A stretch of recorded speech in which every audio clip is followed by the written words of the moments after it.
One misdirected text is never just a typo. For me, it was a crack letting light into the rotten corners of my 5-year marriage. If you have ever smiled bitterly at a clumsy lie on a screen, hold your breath. My husband's betrayal did not end in tears or shattered plates. For a dangerous woman like me, it was merely the starting gun for a hunt, where the arrogant predator had no idea he was already my prey. Hello, everyone. Before today's story begins, we'd like to share a quick message. YouTube recently removed our monetization, cutting off our income. If you enjoy this story, we humbly ask for just $1 to help pay our staff so they can make a living and keep creating for you. Thank you for saving us. Now, let's begin the story. My name is Cora Meyer. I am 36 years old, and I make my living by dissecting the digital remains of ruined lives. As a senior data forensics investigator at Aetheris Data Forensics, a premier information crisis management firm based here in Chicago. My daily routine involves sifting through the wreckage of corporate espionage, embezzlement, and shattered trust. People are inherently messy creatures. They lie, they cheat, and they desperately attempt to cover their tracks. But data is immaculate. Data does not possess the capacity to lie. A deleted file, an encrypted server, a hidden offshore transaction, they all leave a trace, a digital footprint that merely waits for someone with enough patience to uncover it. Over the years, I have cultivated a habit of viewing every human interaction through this analytical lens. I look past the smiling faces and the carefully constructed alibis, staring directly into the cold, hard numbers beneath. It was late Friday afternoon. The office was quiet, save for the rhythmic, low-level hum of the cooling unit struggling to keep the massive server towers at optimal temperatures. I sat alone in my glass-walled office, bathed in the sterile blue glow of 3 oversized monitors. I was in the middle of decrypting a deeply corrupted data packet for a panicked client when my personal phone vibrated against the polished mahogany of my desk. A single, brief burst of haptic feedback. I broke my concentration, lowering my gaze to the illuminated screen. It was a message from Julian Thorne, my husband of 5 years. He was the chief executive officer of an ambitious, yet consistently struggling, tech startup.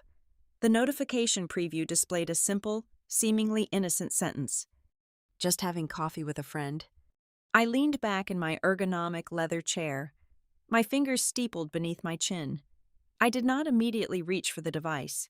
Instead, I let the words hang in the air, dissecting them with the same ruthless efficiency I applied to a suspicious line of code. Julian was a man who worshipped at the altar of optimization. He categorized his entire existence into rigid, color-coded calendar blocks, meetings, investor pitches, gym sessions, and even our mandatory date nights were meticulously scheduled and labeled with specific names, locations, and objectives. He considered vagueness to be a mortal sin of inefficiency. Therefore, the generic phrase friend was an undeniable anomaly.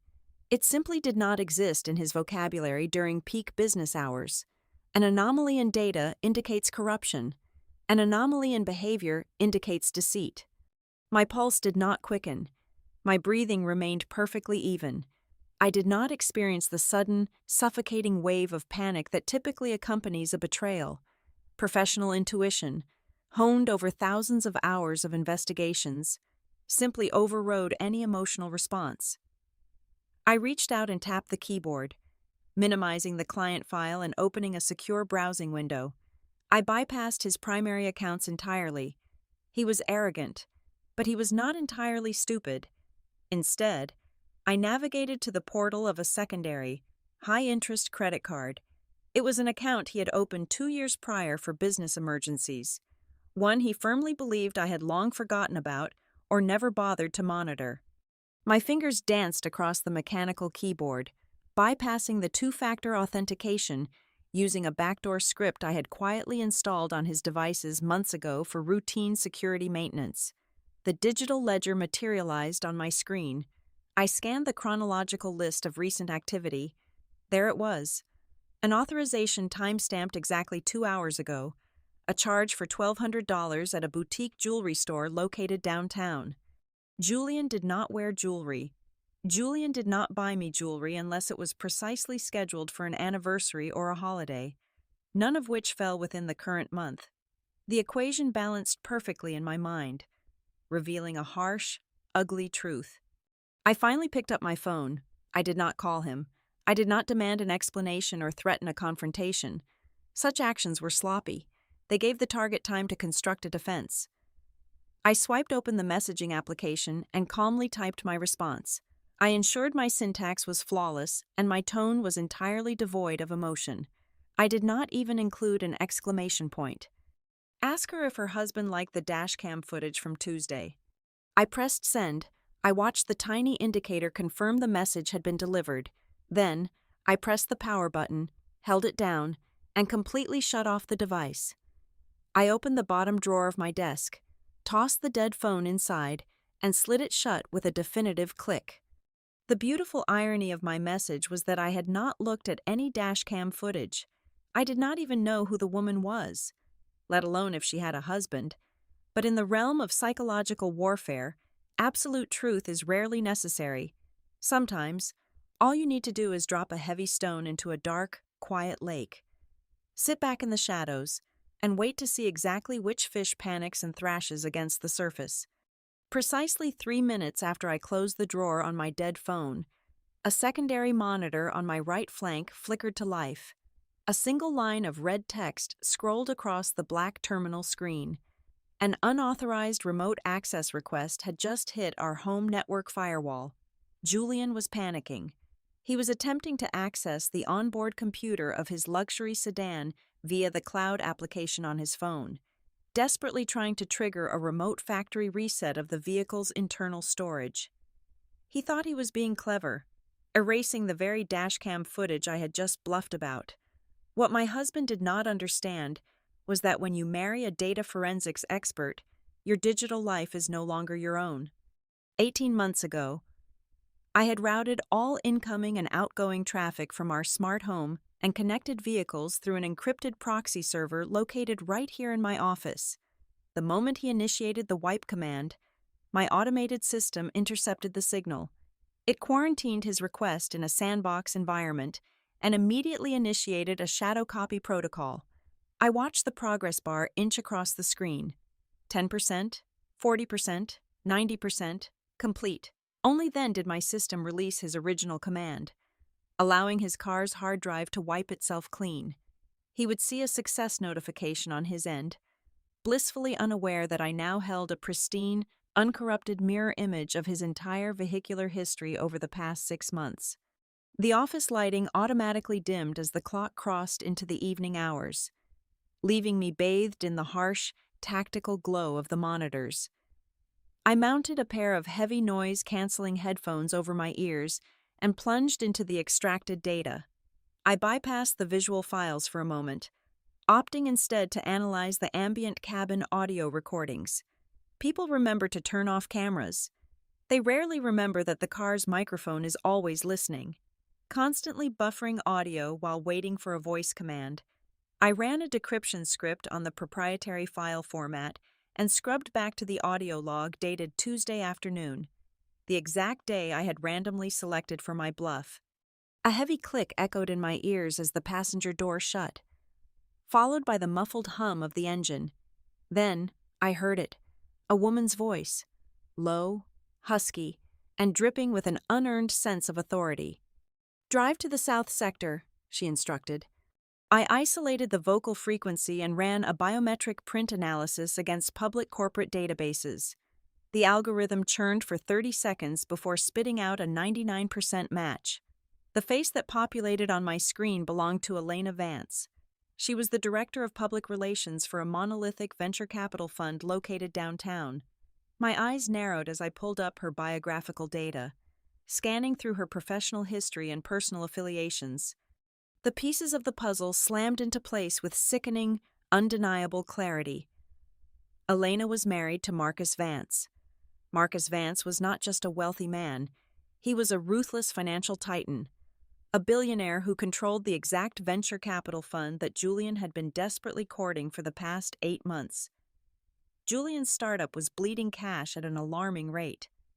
I knew they were close to missing payroll, but I had absolutely no idea how far he was willing to go to secure the next round of funding. I pressed play on the audio file again, my blood running colder with every spoken syllable. This was not a mere romantic tryst in the back of a sedan. Intertwined with the sounds of shifting leather seats and heavy, ragged breathing were hushed. Frantic conversations about capitalization tables, revenue projections, and seed rounds. "You need to fix the fourth quarter burn rate," Elena said, her voice distorted slightly by the microphone's placement. "Marcus will not even look at the prospectus if he sees these overhead numbers. He hates bloated operations." Julian's voice trembled with a pathetic mix of lust and desperation as he replied, "I brought the adjusted ledgers on the encrypted flash drive. The proprietary algorithms from the competitor we discussed last week are fully integrated into the new pitch deck. I masked the source code. Just make sure it looks like organic, in-house growth when you put it on his desk." I paused the playback, freezing the waveform on the screen. The silence in my office was sudden and deafening. Julian was not just sleeping with the wife of his potential savior. He was utilizing her access to launder forged internal financial reports and stolen intellectual property. Julian was asking Elena to actively whitewash fraudulent documents to trick a notoriously vicious billionaire into a massive, multi-million-dollar investment. The sheer magnitude of his stupidity was breathtaking. It was a federal crime stacked upon a federal crime. But the true horror blooming in my chest was not his impending ruin, it was mine, 2 years ago. When the startup was just a concept on a whiteboard, I had signed as a legal guarantor on his initial business loans to help him secure a favorable interest rate. If Marcus Vance discovered this fraud, and a man of his caliber absolutely would, the subsequent federal investigation would not stop at Julian. The blast radius of a corporate espionage and wire fraud indictment would annihilate everything in its path. The authorities would follow the money, and the money would lead directly to our joint accounts. It would drag my pristine career, my government security clearances, and my personal assets into a catastrophic legal nightmare. I was tethered to a sinking ship piloted by an absolute fool who thought he was a mastermind. I stood up from my desk, my movements slow, calculated, and deliberate. I walked over to the small mahogany credenza near the door and opened the lower cabinet. I pulled out a heavy crystal tumbler and a bottle of 20-year-old bourbon I specifically kept for closing major forensic cases. I poured a generous measure of the amber liquid, the glass clinking softly in the quiet room. I took a slow sip, letting the alcohol burn a clean, fiery path down my throat. I did not shed a single tear. My hands did not shake. There was no sorrow, no mourning for a love that I now realized had been a carefully constructed illusion built on a foundation of incompetence. The man I married was a massive legal liability. He was a piece of virulent malware that had somehow bypassed my personal firewall, and he was currently attempting to execute a destructive payload that would ruin my entire life.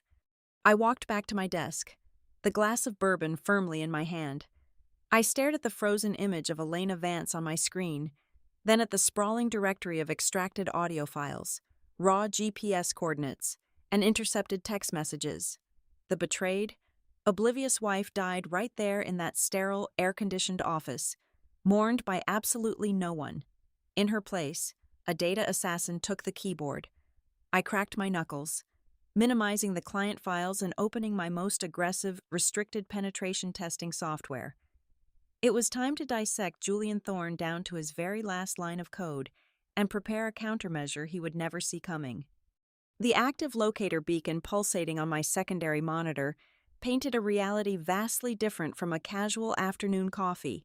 The coordinate matrix locked onto a specific address nestled deep within the city's financial district. Julian was currently stationary at L'Ombre.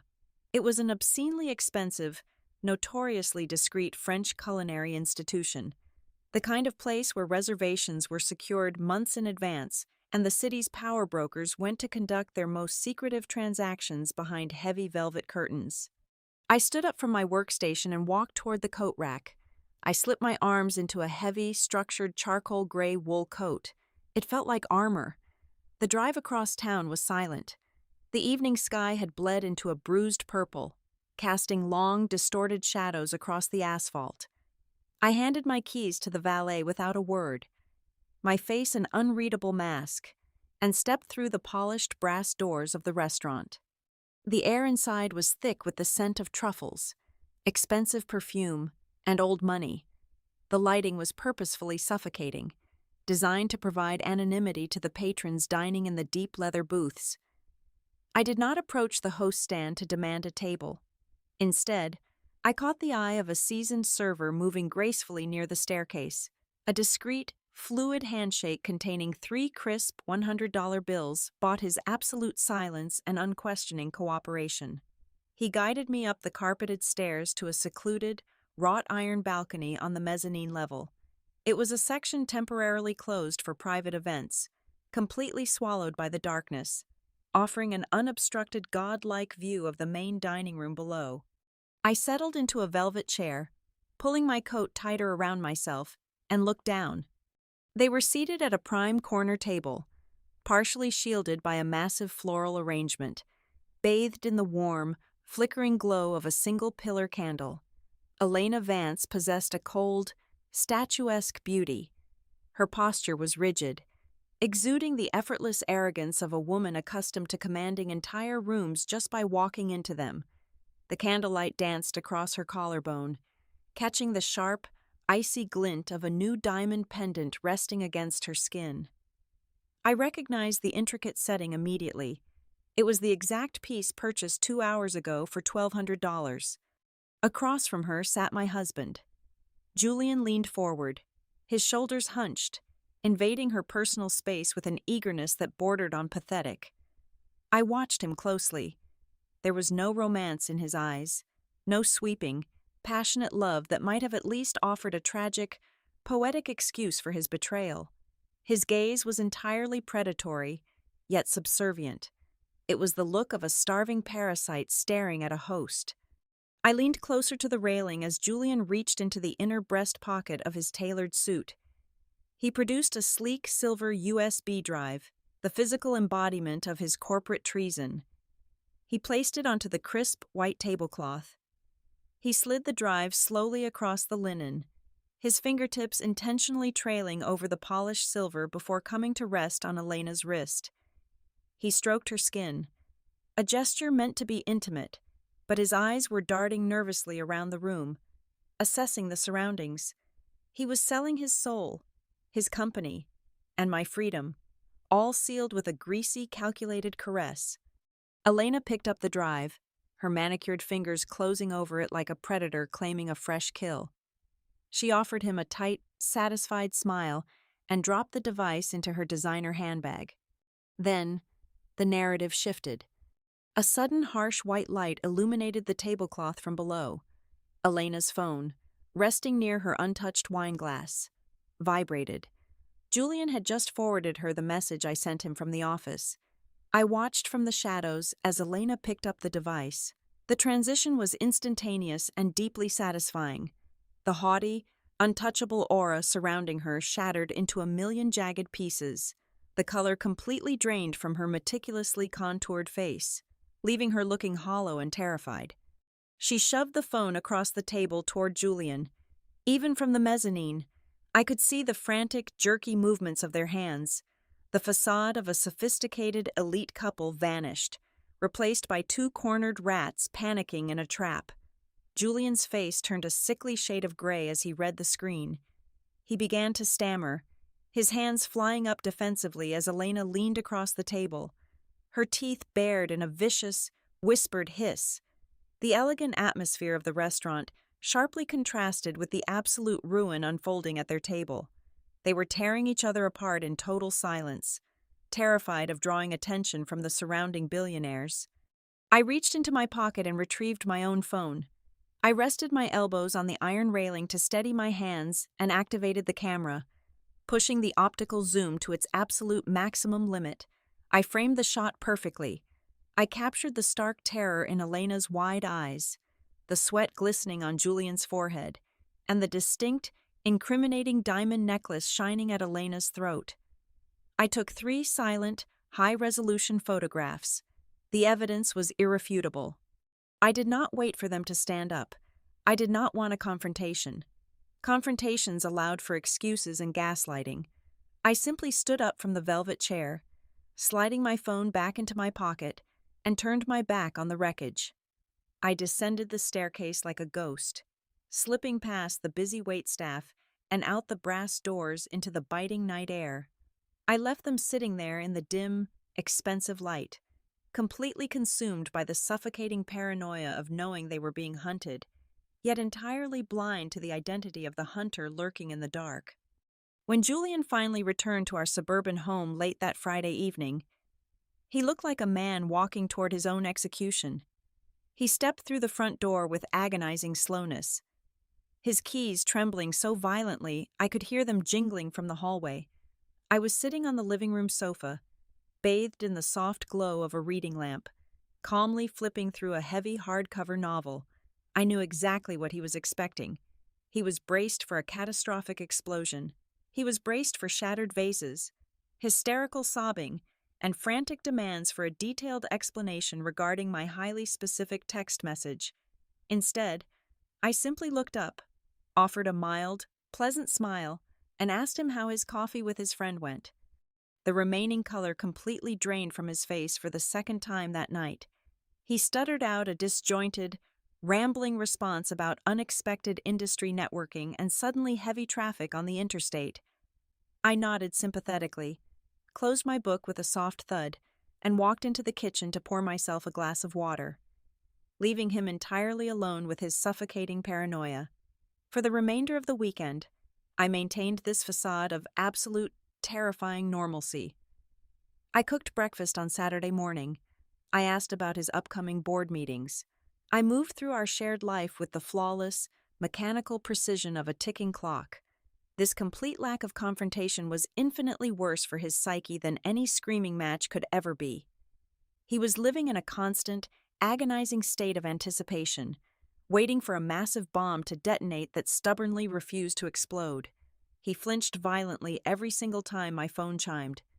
He completely lost his appetite, pushing his food around his plate in silence.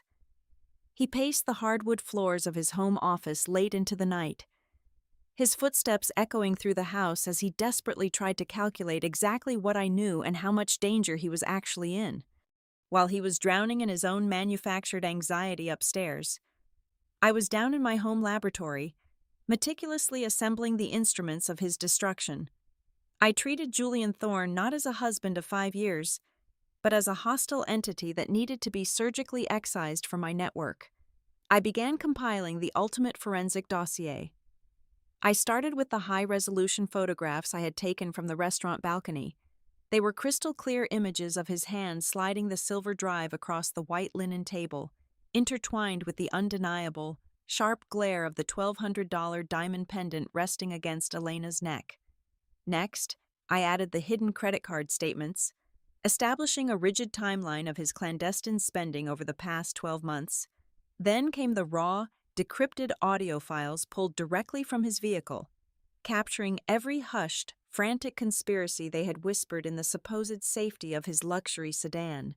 But infidelity was merely a moral failing.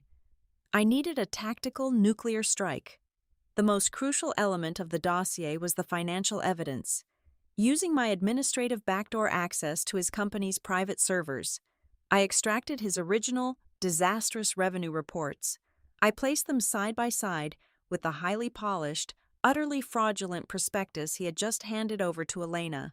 I carefully highlighted the manipulated source code, the phantom revenue streams, and the stolen intellectual property protocols he had integrated to make his rapidly failing venture look like a lucrative gold mine. I gathered these digital fragments, every single irrefutable proof of his personal and professional treason, and locked them away. I transferred the entire, massive data package onto a heavy-duty, military-grade encrypted hard drive, the kind wrapped in a thick, shock-proof casing that felt incredibly dense and substantial in the palm of my hand. When Monday morning finally arrived, the air in the house was thick with unspoken tension. Julian left for his office 2 hours early, his eyes severely bloodshot and his movements jittery. I watched his car pull out of the driveway. Then I went to work. A conventional, highly emotional woman might have taken this heavy encrypted drive straight to a high-powered divorce attorney. She might have filed for a standard dissolution of marriage, fought endlessly over the property, and dragged the miserable affair through a tedious, humiliating public court battle for months or even years. But a divorce lawyer would only dismantle our marital assets. I required absolute, scorched earth annihilation. I did not need to ruin Julian myself. I simply needed to hand the perfect weapon directly to the man who would gladly do it for me. I utilized a secure, globally routed terminal to book a private courier service. I registered the pickup under a completely fictitious corporate identity and paid for the highest available tier of expedited, direct hand delivery using a prepaid, untraceable digital currency. The destination was not a law firm. The target address was the sprawling 50-story glass and steel corporate headquarters of Marcus Vance, located at the very apex of the city's financial district. I placed the encrypted hard drive into a sleek, unmarked black presentation box. It needed to look exceptionally important, something that would easily bypass the standard mailroom security screening and be placed directly onto the mahogany desk of a billionaire titan. I did not include any lengthy explanations, tearful confessions, or pathetic pleas for justice. Marcus Vance was a man of maximum, ruthless efficiency. He would respect the raw, undeniable data above all else. However, I did include one final, personal touch. I took a piece of heavy premium cream-colored cardstock and a black fountain pen. In sharp, flawless cursive, I wrote a single, definitive sentence. Investing in lies will yield a return of betrayal. Below that warning, I did not sign my actual name. I simply wrote, "Signed, the one cleaning the system." I slid the note into the box, letting it rest right on top of the black drive, and sealed the magnetic lid shut. I handed the sealed package to the uniformed courier when he arrived at my front door exactly 45 minutes later. I stood on the porch and watched the delivery van disappear down the quiet suburban street, feeling a profound, icy calm wash over my entire body. I had not laid a single physical finger on my husband. I had not raised my voice a single time. Yet, the trap was now fully armed and in relentless motion, racing across the city to snap its heavy iron jaws shut right around his throat. I did not need to be physically present inside the Vance Capital headquarters to witness the detonation. I experienced the entire spectacle through the crisp, encrypted audio stream broadcasting directly from the compromised microphone embedded in Julian's smartwatch. Sitting in the quiet sanctuary of my home office, I simply turned up the volume on my studio monitors and listened as the dominoes began to fall. The courier delivery confirmation registered on my screen at exactly 9:15 in the morning. I knew Marcus Vance's reputation. He was a ruthless apex predator in the financial ecosystem, a man who built a multi-billion-dollar empire by systematically dismantling his competitors and identifying their weakest structural vulnerabilities. He was not the type of man to throw a hysterical, glass-shattering tantrum when he discovered his wife was sleeping with a desperate, small-time tech entrepreneur. He was the type of man who would quietly lock the doors and burn the entire building down with them inside. The silence lasted exactly 1 hour and 40 minutes. Then, the trap was officially sprung. Julian's phone rang. It was Marcus's executive assistant. Her voice was painfully polite, requesting Julian's immediate presence at an emergency board meeting scheduled for 1 o'clock in the afternoon. The stated purpose was the final review and execution of the capital injection documents. I listened to Julian's breathing hitch. He practically choked on his own words as he agreed, his voice thick with unearned triumph. He actually believed he had won. He believed his pathetic manipulation, his stolen algorithms, and his hotel room politics had successfully cornered a billionaire. In a display of staggering hubris, he immediately typed out a text message to me, the very woman actively orchestrating his funeral. The notification popped up on my screen. "Massive news coming tonight. Everything is finally falling into place." I did not reply. I merely initiated the recording sequence on my console. At precisely 10 minutes before 1, The audio feed captured the subtle ding of the executive elevator arriving at the 50th floor of the Vance Capitol Tower. Julian stepped out into the rarefied air of the ultra-wealthy. His footsteps were brisk, confident, echoing against the marble floors as the receptionist guided him toward the primary glass-walled conference room. As the heavy double doors swung open, I could hear the subtle shifting of expensive leather chairs and the low murmur of the executive board. Marcus Vance was already seated at the head of the massive obsidian table. Elena was there too, summoned under the guise of finalizing the public relations strategy for the acquisition. I could almost picture her, sitting tall, radiating that same cold, statuesque arrogance I had witnessed from the restaurant balcony. "Julian," Marcus said. His voice was terrifyingly calm, devoid of any discernible emotion. It sounded like the smooth scrape of a steel blade against a sharpening stone. "Take a seat. We have a slight modification to the agenda today." "Of course, Marcus," Julian replied, his tone practically dripping with subservient eagerness. "Whatever you need. My team is ready to finalize the transition protocols immediately." "Your team is irrelevant," Marcus countered smoothly. "Today, we are discussing risk management. Specifically, the catastrophic liabilities associated with fraudulent investments and corporate espionage." The ambient noise in the boardroom evaporated instantly. A suffocating silence descended. "I received a highly educational package this morning," Marcus continued, his voice echoing cleanly through my speakers. I heard the distinct, heavy thud of the black presentation box being dropped onto the center of the table. It contained a comprehensive comparative analysis of your startup. It highlighted the rather creative discrepancies between your internal cash flow realities and the highly polished, utterly fictional prospectus you had my wife slide onto my desk. Julian let out a sharp, involuntary gasp. It was the sound of a man realizing he had just stepped off a cliff. "I do not know what you are talking about," Julian stammered, his voice rising an entire octave. "Our numbers are solid. Our growth metrics are fully audited." "Do not insult my intelligence," Marcus snapped, the icy veneer cracking just enough to reveal the absolute monster beneath. "I am looking at the raw source code you stole from your primary competitor. I am looking at the phantom revenue streams. I am looking at a company that is currently bleeding to death, attempting to use my venture fund as a life raft." I heard the sharp rustle of thick cardstock. Marcus was sliding the high-resolution photographs across the polished table. "And I am also looking at a man who thought he could leverage a $1,200 diamond pendant and a few cheap hotel rooms to manipulate my director of public relations into aiding and abetting federal wire fraud," Marcus said. Elena let out a choked, panicked noise. "Marcus, please, this is a setup. I can explain everything. This is a misunderstanding." "You are out of your depth." "Elena," Marcus interrupted, shutting her down with lethal precision. "Your involvement is no longer a matter of marital dispute. It is a massive corporate liability. You utilized company resources and your security clearance to launder forged financial documents. You tried to play a game you do not possess the intellect to win." The destruction of Julian Thorne's career took less than 10 minutes. It was a masterclass in executive execution. Marcus did not yell. He simply stated the new reality. I heard the distinct sounds of expensive leather chairs sliding backward as the other board members physically distanced themselves from Julian. Within seconds, I could hear the rapid tapping of smartphone screens.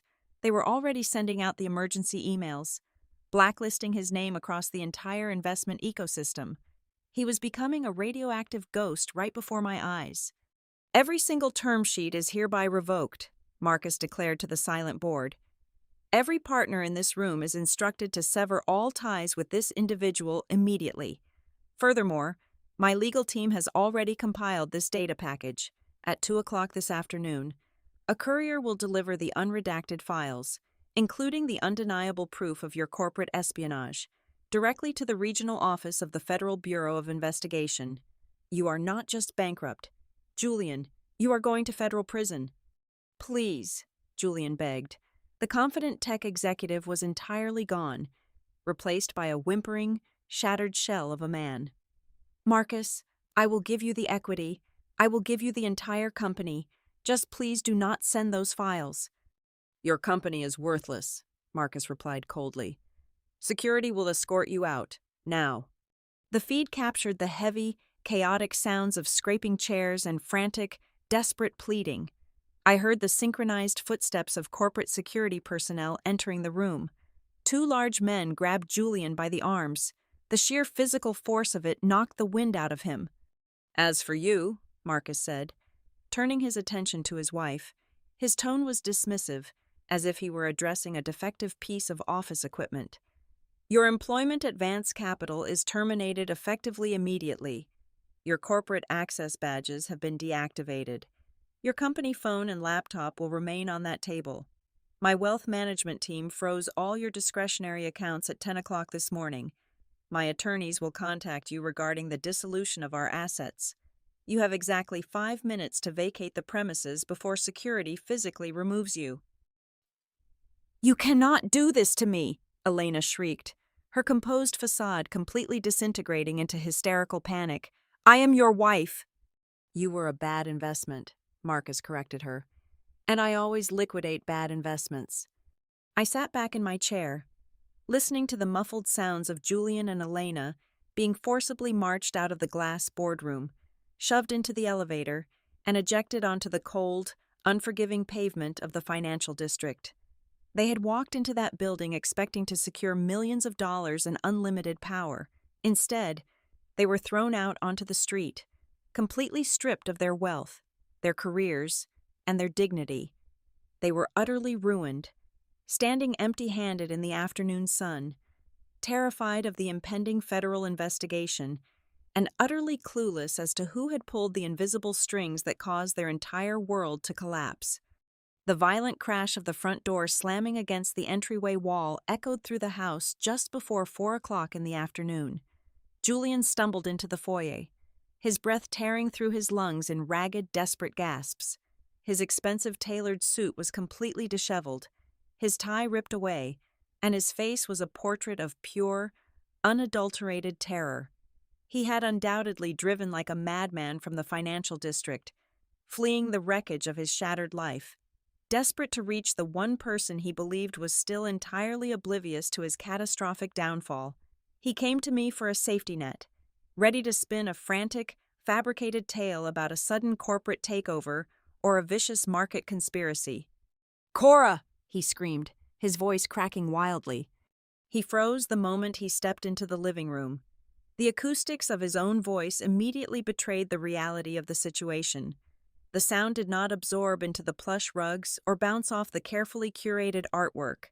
The sound echoed sharply, harshly, off bare walls and empty floorboards. Everything was gone. The shelves were stripped bare, the heavy mahogany sideboards, the lamps, the books, the entire life I had meticulously curated over 5 years had vanished into moving trucks hours ago. The house was a hollow shell. There was only one piece of furniture remaining in the center of the vast, empty room, a single, straight-backed chair. I was sitting perfectly still, dressed in a sharply tailored, slate-gray designer suit. My posture was rigid and composed. I reached forward and closed my laptop with a definitive, echoing snap. Julian stared at me, his chest heaving, his mind violently struggling to process the visual data. Before he could formulate a single excuse, I picked up a thick manila folder resting on my lap and let its contents slide effortlessly onto the bare hardwood floor between us. "The dissolution of marriage documents are pre-signed and notarized," I said, my voice cutting through the silence like a scalpel. "Alongside them, you will find the fully executed legal decrees severing my name from all your personal and corporate liabilities, legally filed and stamped at 9 o'clock this morning before your board meeting even began." He dropped to his knees, his hands trembling as he stared at the papers. He looked up at me, his eyes wide and completely uncomprehending. "Cora, what is this? Marcus Vance just destroyed my company. I have nothing. I am being investigated by the federal government. I need you." "I am acutely aware of your current legal predicament, Julian," I replied smoothly, crossing my legs, "because I am the architect of it. The absolute shock that washed over his face was a masterpiece of human vulnerability. You, he whispered, choking on the word. You sent the files because of the coffee text, because of Elena. I let out a brief, cold laugh that contained absolutely no humor. Do you honestly believe I am that petty? Do you think a single, pathetic affair is what triggered this protocol?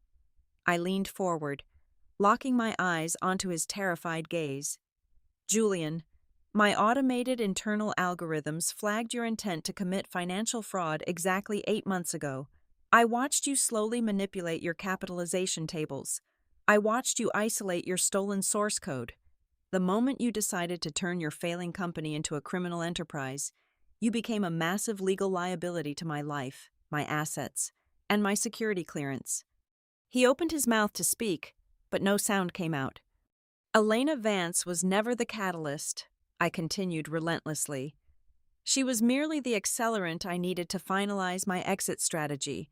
My text message about the dashcam footage was not a jealous wife lashing out. It was a targeted psychological stress test. I needed to bypass your encrypted communication channels. I knew that if I made the two of you panic in that restaurant, you would immediately reach out to each other and check your contingency plans. And you did. Elena's panicked login sequence gave me the exact offshore routing numbers I was missing to complete the evidentiary package for Marcus. Julian completely shattered. He collapsed onto the floor, sobbing uncontrollably. The arrogant executive was dead, leaving behind a pathetic, weeping child. He grabbed the hem of my trousers, his tears staining the pristine fabric. "I am sorry," he wailed, his voice a pathetic screech. "I did it for us. The pressure of the investors, the fear of failing. It was too much. Please, Cora, you are the smartest person I know. You can fix this. You can hack the servers. You can retract the evidence. Please give me a second chance." I calmly reached down and peeled his trembling fingers off my suit. I stood up, my heels clicking sharply against the wood. I picked up my laptop bag and walked toward the front door. I did not look back at the sobbing mess writhing on the floor. I paused merely an inch from the threshold, staring out into the bright afternoon sun. "System errors can be patched, Julian," I said coldly, my voice devoid of any lingering affection or pity, "but malware must be permanently deleted." I stepped out of the house and pulled the heavy front door shut behind me, the final lock clicking into place with absolute finality.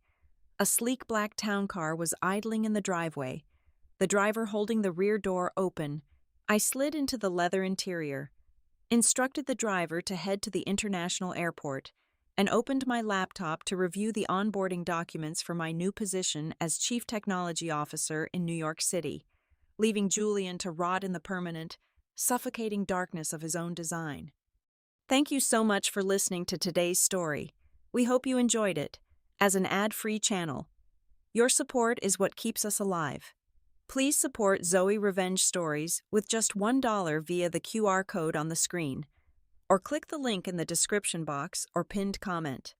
Also, we'd love to connect with you. Please leave a comment telling us which city or state you're listening from. Thank you for standing with us, and see you in the next stories.